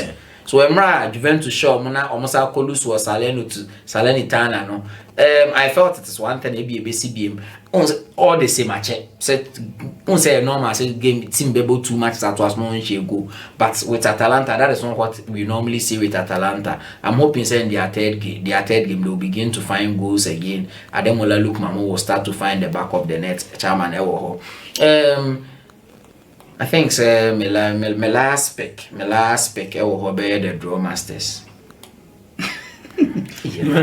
Assemble Ukraine. 12 draws this season. Chairman Obiansha Omu. So Obiansha Omu should mean come the league in the top. Draw. Sadly, games in Boamani leading. And what is funny is I'm gonna tell leading so I'm take out. Who said Allegri last season? Was it Allegri last season? Now Onu Mumbeteka. But this time Omoshani and Omamate. And what I thought they would be looking for was a centre back, but they have brought in a right back. You hear how it will things will begin to shape up. I had done for Luca Pellegrini. Zabranten Ojan Pomquano Chamacha say Pep Guardiola excellent needing a cheap. So on the on in Pep technical players. Technical players, which we guarded on Bobo. And I'm sure say okay, Guardiola don't know. Yes, Obey molding very well because that guy is so talented. So talented, just that said the he is indecisive, and that is what sets that boy. Go back to that Lami Yama boy. It sets him apart from any young player apart from Lionel Andres Messi. Say Akolawo 18, 19, he knows when to dribble, when to pass, when to shoot, when to score. Chairman was a dribble, no? Or yes, was it the second goal? On some crowd. No. And Cowboys are sometimes he will get jetters. Yes. Any quite so shooting, any quite so pass. Say a farmer on Bones obey step overs obey you go to 29 fast while wasting time. I say MVP. Someone is answering place so you also sign a man or so. Nenka obeko bench but obey serious about Rudy got the money baby you be one coach in the free. I will be proud because say team on the chance you will see how Barcelona struggle when the guy is not there. Guy is so good. To us, mommy. Chairman, but once again, can I hear this? Very good goal. And whenever Torino Biana, it means he's going to score bangers. And once again, no saying a goal. But Juventus, they should learn to shut up shops. Okay. And they have a very good goalkeeper in Di Gregorio. I wonder how it doesn't matter who is in the post. Yet, it will be a more concede. Let's just hope say Papa a friend Thiago Motta be find it until because only me him say Thiago Motta is a very good coach. Might be not this season, but me sure say be a next season there. And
Kwaba free commercial break no yabe ye de say de ko promise ye fi nsem no ne de ba beto aso de amamo intentem so ye shase e de free ye MTN FA Cup e course during the weekend no na e shase Friday no on the 10th of July January ana ye FA Cup no e course ye Friday twemi 10 January ana e course e wo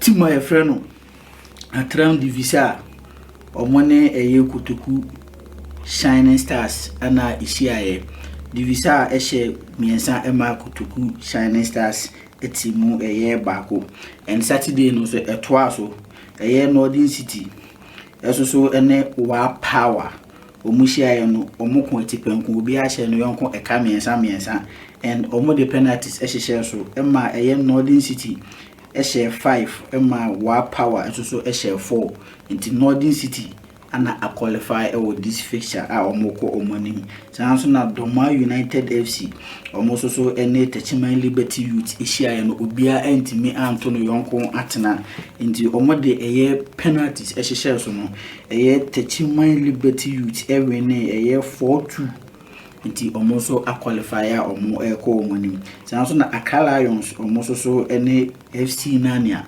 eso ana ehia eno so obia antimi anto atena ewo na omo de penalties ehye so ema eye Nania ehye eye 5-3 eso ede inya de nod na edeko omo anim sanso na golden kick eso so ene Dambot FC ehia no omoso esi ana omo ebo etipenku no 2-2 ana omo mienu obia ehye na on penalties na golden kick inya eye 5 na Dambot eso ehye mu eye 4 nti golden kick enya the nod na ahead of eye team a yefreno eye Dambot FC on Sunday no so abim on Sunday no games no so equals ni DBB United ehye baako ema Brekum Chelsea so ehye baako nti on penalties ne Brekum Chelsea ehye 4 ema DBB United eso ehye 2 nti Brekum Chelsea a qualify eko omu enim sanso na Sunday na akasa bi Baba Yara Sports Stadium Acceleries FC eso ene Kumasi Asante Kotoko Asia no Kotoko Shemienu ma Acceleries FC eso entimi anti e kan Kotoko qualify e kono nim sanso na Bechem United eso ehye kuma Nations FC eso entimi anti kano enti Bechem United qualify e kono nim sanso na Bazaki Holy Stars eso ene eye anshebi baby ene Go Stars eso ehye baako enti baby ene Go Stars eko omo enim sanso na Cape Coast ebusuan Dwarfs omo ehye baako ema second 11 wise eso ehye baako on penalties ena eye second 11 wise ehye 4 ema eye Cape Coast ebusuan Dwarfs so ehye 3 nti Cape 11 wise second 11 wise enya eye qualification ahead of eye team my friend Cape Coast ebusuan Dwarfs sanso na Accra House of Folk ogidi wo fatimu no omo so eche eyeti my friend Home Stars ehye omo ekamiensa wabra Home Stars eso entimiante iti Accra House of Folk enya eye qualification na omo eko omo nim through democracy omo so eche eyeti my friend Dreams FC ehye omo ekaba kwa Dreams eso entimiante iti through democracy enya eye qualification ahead of eye Dreams FC.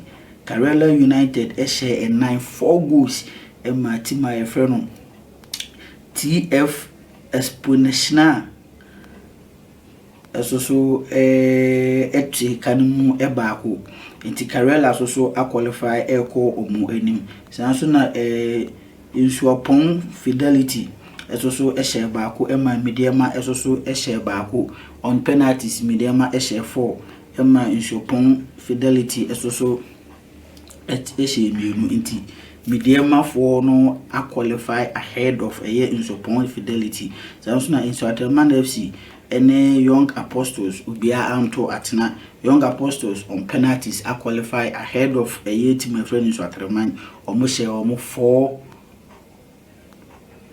4-3 on a year penalty. Sanso na Park Academy eso ehye mienu ma Kimfesa eso ehye baako enti Park Academy qualify ahead of a year team my friend a year Kimfesa afi yewe teams are qualify Premier League teams are qualify ini a year Brekum Chelsea a year Kumasi Asante Kotoko Bechem United Go Stars House of Folk Karela United Mediama ene eye Young Apostles sanso na eye another 8 teams no so free eye Division 1 almost qualify ini eye Akram Divisa ene eye Northern City Techima Liberty Youth Park Academy Nania FC eye Golden Cakes 11 wise ena Through Democracy omo ana qualify omo call the next round of Ghana FA Cup MTN FA Cup no afi yemfa stories edidi ho no emra abranti a ode yenkwasha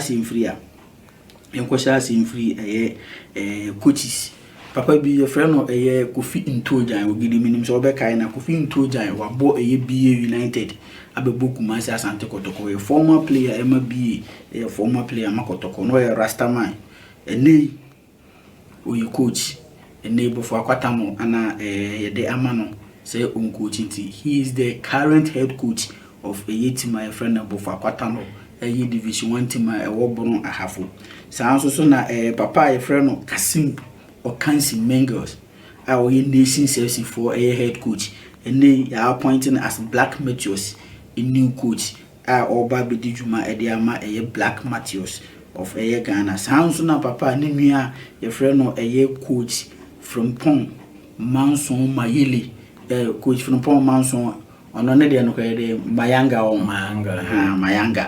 coach from Pong Manson Mayanga baby any Go Stars for a current coach and also you appointing as a year under 17 Ghana under 17 omana Black Starlets no Black Starlets is also an year or more a head coach na enkomodidi mu no coach nsema ye de koso no Okay Nurudin Amadu unse after say we free samates no enkra yenya ate say akato ne bro na one Karela for ewi after say Jimmy Kwabena ene ninua ye frɛ no Abukari Damba omo party ways with the club no ye coach a friend Nuruddin Amadu ana ene oko na one ye team friend Karela akwa abom sanso na Blasters coach a friend Otuado enkra eba ene se Otuado se Ghana de ne kawo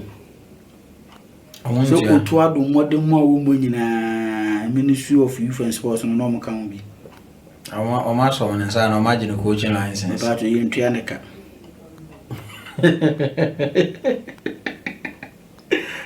this is so comical. Nti anu ntino ntimi coaching mbe ba twan okay nti Ghana di Otuado ka be nti 2-3 months ni ntua Otuado eka chama yungura transfers nsensem okay na enipa ni di ahimpa wo transfers nsensem ni ye abrante SETH say this what they say you got to kofufu na so we na encrass what they say e dey airban say yese kotoko supporters ni bi afu ebi so mbebo ni bia ebi so omo che na omo bobo ana ba kro mo ba jo musika say wabaju musika ana okusi akan de ama akra so folk na so te say di nkomo kakra na ne nkomo ne bi ne say o say kotokofo sika wonya afiro mo hwa ne say omo ba na yi omo ba na yi 1 week no omo bo na say 200 Ghana cedis ano omo sa ama no envelope 300 Ghana cedis 500 nti wo sika aba no ho nyina akeka boma 500 cedis ana kotoko mpanyimfo na omo ba na yi no onye free omo enu sika waje free kumasa asante kotokofo na eho na emom o papa e frɛ no nana apenkra akwasi ewua o panachew se one ne tenase ema o gitum se kotoko no bebo eso na nani hwe baabi na nani ehwe South Africa na opeso ko South Africa ba to ntima anka no kure anchire papa no panyin kese de oka de bia che na de nti ene udina platform na wonya no so de papa no achew afi chama yunra ne sense mini SETH say akwa ye medical say dia ma akra so folk na ye nyina ye nim say one ha so folk agree so be sign 2 years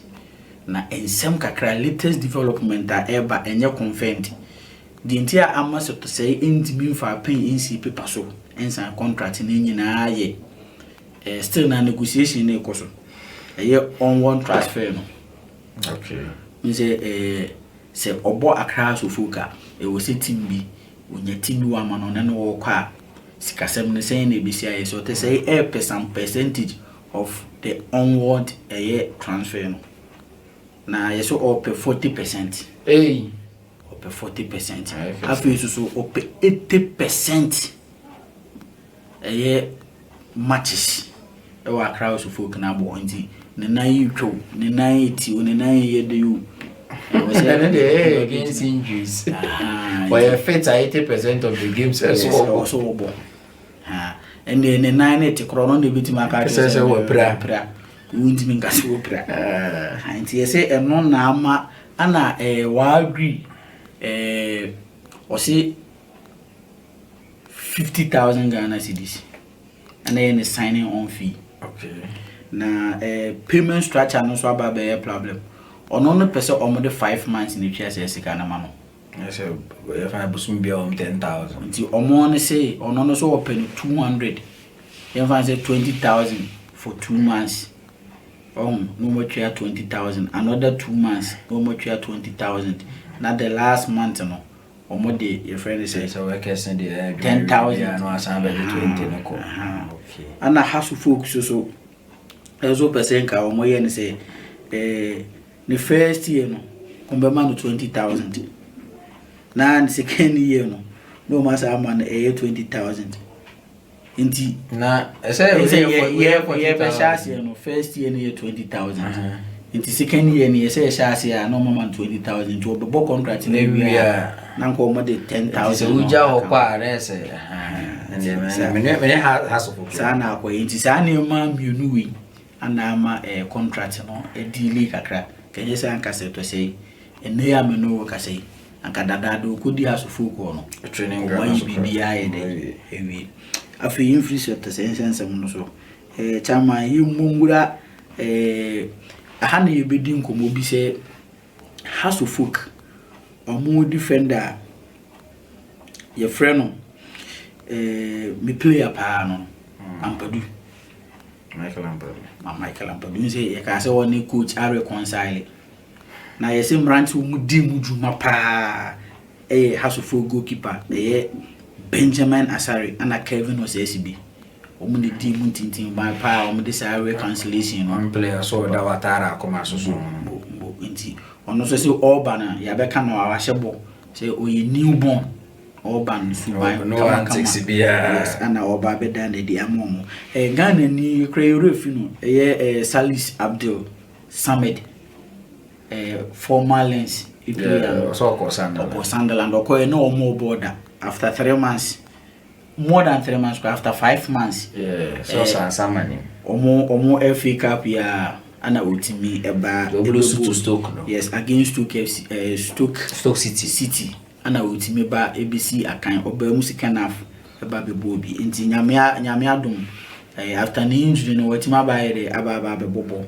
ana afi okay abrante fe no Bright J Aduana Stars omo striker BBC so obeka na ende wasaba wabagana no oba ye no timo one ne behwe abom anya Aduana Stars timo one ne behwe abom mediema ende wasan ama mediema afi yento aso ye babeka no ha say abrante friend Prince Osu Kwabena wo free Saudi Arabia wabagana na oba ye House of Folk ene ne twetwe nkomo mediema ene ne twetwe nkomo teams bibiri ne ne ye de twetwe nkomo na yesi Iraq team bi so abo awram person san be fa yes esan ede no eko afi team my friend Young Apostles omako akosan player friend Martin Ambonsa every 11 wonders the team 11 wonders and omako sign player na free afi Larry Sumaila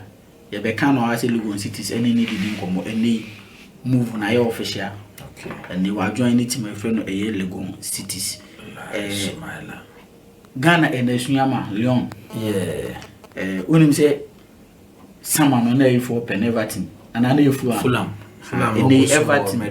Everton aborum say afi ana January transfer no so mo so ye dey epe no ye hwede ebeko afi ewu Dramani na oye team my friend Brukum Chelsea omo player enei waswitch camp eko Samates nti ewu Dramani eko team my friend Samates former House of Folk defender Kwaku Ando Legon Cities ene na twetwe nkomo akaka krabi na waje pene assign contract at the Legon Cities Karela United so assign team my friend Tema Chase FC omo player na omo center back a friend OSEI Owusu Bismarck nti ene OSEI Owusu Bismarck osi akanyama Tema Chase FC ene oko Karela United chairman Accra Folk Abranti bi osi akanyama na God FC ene ya no kasei it's about 80% done oko Accra Folk or a midfielder a friend kwesi asthma ente ne kwesi asthma ente obey House of Folk a player na house player friend yaw amankwa abafi opelun move every Accra Folk na yemi anka 17 vision FC aboy pinino but MFC vision there ompe na has former captain I friend Fatau Mohammed nzi nyina yinze no Karela United ana wo free o ene wasa adwon ne Karela United Legon Cities a confirm abrante friend Emmanuel Jamfi say wa join ne wo mo afi Legon Cities SAP mo former player friend Juna Atukui ene wasan bagana and likely say Legon City amabesan no omo ahwe abom Nation FC also Legon Cities left back a friend Joseph Amwa omo so ashase ene no twetwe nkomo Star Times be breaking no ha say omo person omo san be fa Ghana Premier League no and tia ban say Star Times second round of the season no Star Times be fa Ghana Premier League no sign esi wo mona so atwa ama yenya bi ayede ahwe nti chama we ne ensema ye wo fi ayede aba nti tentem so chama ye mumura ensemnim na ansana ye de Lucas stories ne ba story ye beda me pese ye twetwe ho nkomo yan kasa ye papa ye Mahama President His Excellency John Dramani Mahama aka JM eni oba ye nim say who design ne ministerial positions and appointments no more don betoto ano na eni ye hwe ye di wo ma concerning sports ye so nyina ye ni youth and sports ministry and eni oba ye de waye and say instead of youth and sports no we youth no free sports no and obey sports and recreation enti and ye pese ye hu the meaning of recreation sports the emphasis area sports in the nim dada ba brofo abeye different abeka ye sports no recreation enti chama ye pese ye hura saa e ho no saa recreation no de abebata sports no ho and edie ba kurenti ne bema John Dramani Mahama His Excellency this recreation no abeba beka ye sports no German amena wasna once again in chat for first and foremost recreation I think understanding the term also helps us to explain the portfolio na ni pana this office be man no and as what is expected of him also German recreation and as activity activities that are done and as any man ni pe biye say be the bear or the bedjinani patrosa so what ya say ebia oko edekopɛ digi and as a debia we say the bear on sabeka excitement na shaman on say football and sports one of those things are the entire obi be person be link is enema mienu we one of those things are helping in relaxation and also making people happy. Now how is this different from the creative art industry? Chairman, different in the sense that the creative industry only looks at what someone does creatively, whether it is via the actions or and say through the use of instruments, whereas recreation involves activities I actually organize. So here it is not you can ubet my be only creative, but you can still be part of recreation. So what here now, what has the GFA and I say football aspect no? What have they been trying to do in terms of our sports? They've been trying to bring the excitement back so that people will enjoy going to the stadium to watch our football. So be an agency obema sports recreation so that will be obekosa okojinenia. I think it is a step in the right direction. I think I dare say and I say nipana the best and sano. Yemne the mandate man ebe man ehun adwuma opeso any baby opeso the sports na ekokodru as well as the recreation.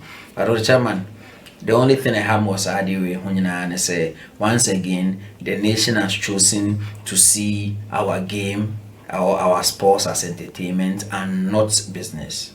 That is my only worry about it. So only say today Football Club Barcelona, they will go to the government and demand to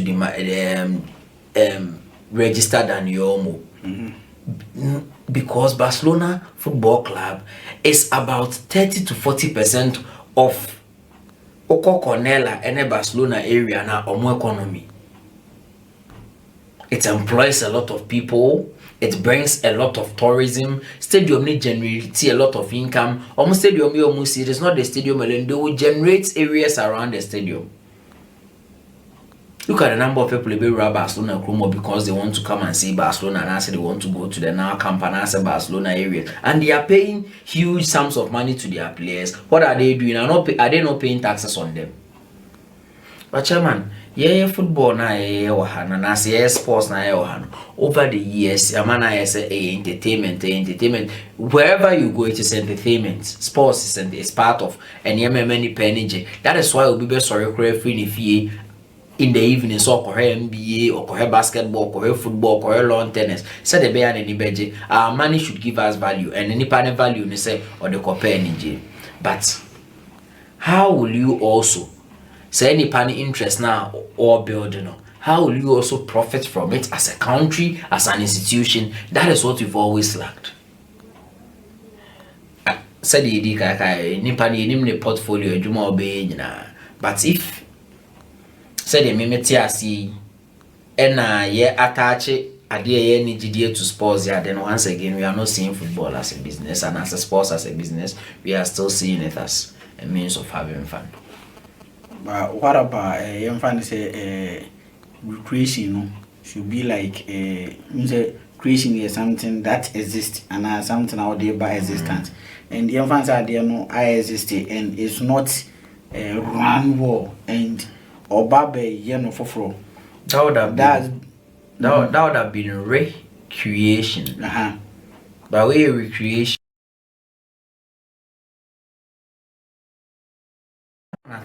so him say today football club Barcelona, they will go to the government and demand to register Dani Olmo. Because Barcelona Football Club is about 30 to 40% of Oko Cornella and Barcelona area now omo economy. It employs a lot of people. It brings a lot of tourism. Stadium need generate a lot of income. Almost stadium it's now also recreation. It's like recreation in the main to say Mahama. And then man says so rebranding of our sports, a money facelift. Yes. It could be so or that thing in mind. That is also very possible. But I think here or per se football na a source of joy and as entertainment, and sports a source of joy and entertainment am I into. So like I said, Adebia will be a source of entertainment. Means you can live without your entertainment. So we say baby Adebu Pepa, Nyumbu Pepa, you can live without it. So the business aspect of everything, we are not going to embrace it. But in sports, you embrace the business aspect of that sports now, Americans embrace it, Europeans embrace it, and these are the people we are copying from. Said the until say minister and Beshe Jumasen you how he will do his work and answer the portfolio, what it entails. But for now, dear, if per the name then it means our sports is not being embraced as a business. It's just being embraced as leisure. Adia when in Kana said when you hokaka. But even with that, I don't say entertainment industry is one industry, it's a very rich industry. It's a very rich industry. So yeah, the innovations kakrabe baby said the baby captivate you be. Now the BR would want to come and fetch for that entertainment. Some of the problem with our entertainment is the monotony. It is the monotony. A basa agrobiani ratings baffom. Just like here, forgive me, but we are not serious about anything. The ratings of our football. Obi yen and kodeche ebia obi to say 30 years or kwekwa say every year baffom. Obi interested in your sports in general and kodeche ebia mampenya na sport kobe say every year we are receding young. But sadly we are not serious about anything. So do you think current administration of President His Excellency John Mahama, who do you see person or any man now relationship between your former sports minister one Kasawa down for Mustafa Yusuf. Some of the Ghanaians, especially in the football fraternity, now Omogen say na ket using pa the yen and near man as a fatasa way. What I say, Sikasem ade no now or collaborate with a ket and no more year near be as a Ukrainian sports minister no Indeed, are you saying is the same way in or ne or more beko And now say it's we go back to okay nail and Vanderpool. Yeah, of course. And the time with a Kusian testimony man no more. Are you going back to a nail and Tidiana and I say a Mustafa and a Ketukudi and neighbor to us? How do you see it? And so the minister designates and the Banabia had a track record and they won't say the BA. It could be say politics no why be that. It could be say why Juma at a certain industry be an something that is related or unrelated to sports, and we see the sort of personality we are dealing with. Near how you handle things. Chairman, Obu ha sabi dibi mamin dibi yen how it goes. Obi so ha opeso ba no beja lasting legacy. It depends on who the president will appoint to be the minister designate and later the minister after so a converting or parliament. But on send a portfolio medical I say for now we don't know so much because this is the first time in the history of Ghana. I stand corrected, but this is the first time in the history of Ghana any portfolio bits that is an answer. Sports and recreation. Yeah, this is the first time. Yeah. And he said, "Baby say Yaban, we won't know so much. We won't, but sports and I think it has been there for a very long time. One thing you should avoid. Uber could do it to be. I don't collude with the people of the GFA. It doesn't matter who you are. And it's one advice. My little advice I can give you. I know in your eyes, Nipa we ever appoint Unim Dada, and you know you feel I don't qualify to advise. But I tell you, if you collude with anyone, don't collude with people in the Ghana Football Association. They will run you down, they will make you unpopular, and eventually you will run away, and your reputation will forever be dented. But there are some people in Ghana here, when you mention them associated with corruption, you mention them associated with bad deeds. And especially sports ministers as it was about football. It was about football. Chama me more than about Renfie. Me boy Abeka be associated. Renfie as uncle for they will be associated or say or moji some looted the year other government members be and as a for former members in the government and as a we matiti ba no ne o mutimi nya platform e gas will be we can come out in need if Mr. Kosinyante time always in Africa and in Ghana here time always watches your death of you. That is what happens. You move between between and say will be say Echana you see people calling Mustafa you see on radio and on TV to explain the lapses in the current government. How forgive me, but how bad he was as an MP, as a minister. They shouldn't be given another chance. We shouldn't forget about how woeful they were. But someone who cried in front of a committee today, it's make a corruption as him. You can't do this. You can't do this in any country apart from Ghana and Africa. Someone who has been indicted, called before a committee, who was brought to tears. Or no criticize you will be corruption. No, people will tell you, yes, everyone can talk about corruption, but not you. But not you. Usually, do we think President His Excellency John Dramani Mahama the time no and Nema Yina Yusun say Ghana football essay, Ghana football essay. Do you think that under the tenor Ubitima ye bibi Eddie found Eddie say Ghana football way? You want my honest opinion, yes. Right? No.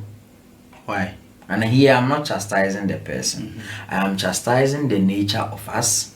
I am chastising the way we look at things. I started by saying we don't embrace sports as a business. You only embrace it as recreation, and then as recreation can become good. So the problem here that will arise then becomes, you can live without a DBM fun. My typical example, see you do more lighter. Nasenka eka TV nkwa there, I'm sure you could have lasted for years or days without it. But look at the necessity aspect of it, or show the any issues, but those are the actual income. Your program be no telenovela be an person share, and your Fab TV be a person share, any issue. Chama patos what I say you embrace a sports no as a business. That is when government be beba. And your football chairman. Obehunu say me invest in swimming pool. Swimming as a sport. Later, a bed draw people to come and watch, be entertained, and will begin to pay money to me. But the current administration, that is the presidency, they don't strike me as one. The former administration never struck me as one. And I don't see any leader organ how strike me as one. I could be an open so also about 2 hours, I always 2 times. So no to jata. Or tournament jatare. Sabo se jatare. Esifia or feeding. And I'm sure I said we are in a day, a bit matching you be like. And there any waste of money. There be any waste of money. Now what is funny is so she has uncle for so no mutual pictures. I said, oh, how did you know them? How did you know them? What tobacco card him? How did you know he was him? Now what on idea? And I randomly know Munya meet up. That's dropping us some crying. One can say you are my boys. Okay, you call a final pick. Your final pick in the media. My stories near the Guyono. But in Obeka to say, as a man can be in the park because we're in some year, but as a trist to be a yaban in don't you think the guy is being difficult? No. I'm not talking about house of game initially none move na be kumasa sante kotoko. No, still. And wabijina swami run about akudina on or kwako fan passport or koyewe yaba ihu ye na wona akra so folk edin komo afi ye tia so ko South Africa or buy or ko house of folk or mu training grounds enene. You see, these are all part of negotiation. The only thing is that has a PR. Is he not being stubborn? Is he not being PR doesn't work so much. For all you know, the guy knows which team he wants to play for. For all you know, the idea say me pa that is an up and crying, and an up and cry me panacha. Probably it's all part of a scheme so that Obenya Kotoko attention. The fact that he associates himself with Kotoko and draws the value. Tima obebo Ghana ya transfer because oba Ghana foforo no na enya ha se nkwana na ese pe no nzo osan buy ni o course South African course buy it in Kotoko na they were still pushing for him media mamu nyina problem ba o kache ne agent and I say the management team no say they should not deal with any club apart from a year so then it doesn't mean he wants to play for Accra for free too. Yeah.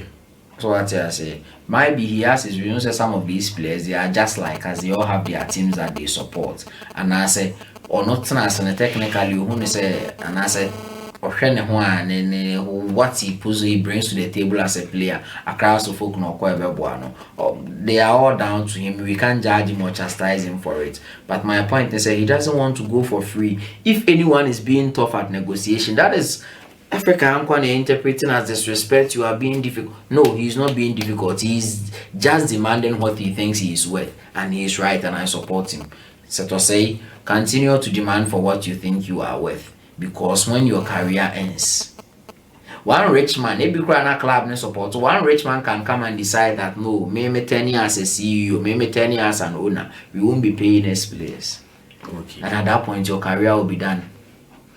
Okay. So you don't play for free. Never play football for any club or anything for free. My young guns, a mom team beer for free. Bonejo Sika, that is part of your work. Okay. Yeah. Call final pick me. My final picture, man, say midweek in the matches. Beba so EP on there, you know. Me pese me yeah they round the up and I say round the up and ya bear so. Me day scoreline what I feel will transpire in those games. But to do already any analysis say me results. Chama me shall say free. That is match I beba so between City and the Manchester City and team a friend Brentford. That is a Brentford Community Stadium. Manchester City or start your resurgence, so they will get a win there. Brentford, and they have a better record at Brentford Community Stadium more than even Brentford. No match 2, no match 1. Then team my friend Chelsea in Bournemouth. That game I foresee a draw. It will be very difficult for Chelsea to beat Bournemouth. Then it's also impossible for Bournemouth to beat Chelsea. But I see a scoring draw. Then Nottingham Forest Liverpool, another high scoring draw. Oh yes, the only thing I actually Liverpool won for, and it's a venue at Real Madrid when they didn't survive. Manchester United, they got a mini chance, but they didn't win. So Nottingham Forest, City, it won't be a lose, but I said a draw. It was City grounds on Liverpool to get a draw. Arsenal to beat Spurs in 10 years. That is over 10 years, 30 matches when we knew Emirates that. And yet Postecoglou team win the first time, especially how they struggled over the weekend in the FA Cup against Tamworth. Then Manchester United and Southampton. This fixture is one of the fixtures. It's a red card and a match. I'm tired. My last fixture, 2023, it ended 0-0. Casemiro 34 minutes on your red card. Fried rice in the but I foresee a difficult game, just that Manchester United will triumph in the game. A very difficult game, yeah. Then Chamani Remo covered the rain Barcelona Betis the worker Betis for Barcelona and eventually, but this time you're 1 week Barcelona to win. Qualify Real Madrid win against Celta Vigo. They know how to be Celta Vigo, so already this season was channel Banca Balados. Chairman Inter Milan and Bologna. I nearly predicted a draw for this game because of our Vincenzo Italiano team na pejomo, but at the San Siro against Inter Milan, they are a different beast altogether. How they going get tough, they know how to get tough and get going. Chairman, they will beat Bologna. Then Atalanta Juve draw, scoring why draw Masters 2 is at play. Juve is open draw. Then Como Milan, Francesco Fabregas celebrated Conceição to get his first victory away from home. Already we're winning 2 games away, even though Sebefa is saying neutral grounds, but Conceição to get his first victory away from home. Chairman, that is all. Okay, I for Hannah Emrebe my family did you medianess. Yada was say okay free right share program ya say there be drum pepper so I dey buy we. Say quite tintin bia no e we wa boboano. Na seni ada free ha na say di dwuma ye no di ho komo no ye say dwuma de no na di nti obekọ F5 TV e wo Facebook FAB TV e wo Facebook na wa like page no obe follow page no obe like na wa share na onua so enya bi ahwe sanso na okọ YouTuber eno say F5 TV GH eno so subscribe to channel na wa like no wa share say de be ya onua e be nya dwumede bi ahwe na da ne da ma beka dwumede sanso na de bi aye ka kire mo say dwumede ye ne woni di o comments ne de ya na ehia ye pa especially how I say factor say ye program no ya na comments ne ba ya na ebo aye dwumede aye di no comments no ehia pa say mo fa beka dwumede hu say de be ya dwumede e be ko nanim sanso na Fab TV page or Facebook anytime be why the updates be eba or platform so and I say Facebook page or anytime be so ya no mama woni aye dey alcohol na wakwakohwe ebi so ama both local ene foreign no NBA stories ni nyina ye de bi dey eguo nti ye ko nyame ya doma Friday ye beba esan no aba be di juma na ye de fictures bebeba during the midweek no so no resource I be to dua na nyina nyame ya doma Friday ye de nyina be de ye beba wo hwe fictures a ogidi di gu ho ye de score lines no and na say the predictions na gu ho na ye beba betna de ho resource ni nyina ye de abro na weekends no so na weekend a ewu mu no so matches no fixtures no ya ye no so ho adwuma e de amount enti ye ko nyame ya rema ye no obi chia Friday e ya no wa hwe ho yi amenka ho bye bye